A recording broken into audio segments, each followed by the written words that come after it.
మన ఫ్యామిలీ అందరికీ హాయ్ అండి. తోటలలో నేను పని ఎంతగానో చేస్తాను కానీ నిన్న మాత్రం నా ప్రాణం అతలాకుతలమైపోయిందండి. విషయం ఏంటంటే మీ అందరికీ తెలుసు, దుక్కి దున్నటం కోసం పామాయిల్లో వేసిన డ్రిప్ పైపులు మొత్తం మడతపెట్టేసాం కదా. మరి దుక్కి దున్నటం అయిపోయింది. ఇప్పుడు ఆ పైపులు మళ్ళీ చెట్లకి లాగాలి కదా నీళ్ళు వదలాలంటే. కానీ నిన్న మధ్యాహ్నం 2 గంటలప్పుడు బాగా మొబ్బట్టింది. మా వారు అన్నారు కదా, చక్కగా మొబ్బట్టింది, చల్లని గాలి దోలుతుంది, ఇప్పుడు పని చేసినా కానీ చేసినట్టు అనిపించదు, తోటలోకి వెళ్ళి డ్రిప్ పైపులు లాగుదాం పదండి అని వచ్చామండి. ముగ్గురం వచ్చాం. వారు అన్నారు, ముగ్గురం కలిసి వచ్చాం. స్టార్టింగ్లో మొబ్బట్టు ఉంది కదా, ఒక 5 నిమిషాల పాటు చక్కగా ఉరుకులు పరుగులుగా పని చేసాం. ఇక ఒక్క 2:15 టైం అయిందండి. ఎండ విపరీతంగా వచ్చింది.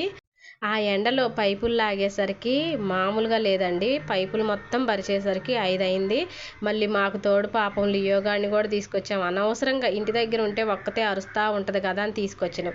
అదేమో ఒకసాట కూర్చోదు, నించోదు. మేము ఎటు తిరుగుతుంటే అటే తిరుగుతుంది. పాపం రొప్పుతుందండి.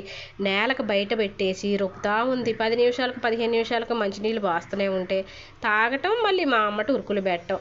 మేము ఇబ్బంది పడింది కాకుండా తనను కూడా ఇబ్బంది పెట్టామండి. అదేంటో నేను ఎంత పని చేసినా ఎప్పుడు ఎంత ఇబ్బంది పడలా. మళ్ళీ పండు మా వారు కూడా పైపులు లాగుతానే ఉన్నారు. వారు కూడా కొంచెం చలాకీగా లాగారు కానీ నేనే సాయంత్రం అయ్యేసరికి నీరస పడిపోయానండి. అప్పటికి 4 లీటర్ల మంచినీళ్ళు తాగాము. ఎంత ఎండ వచ్చిందండి.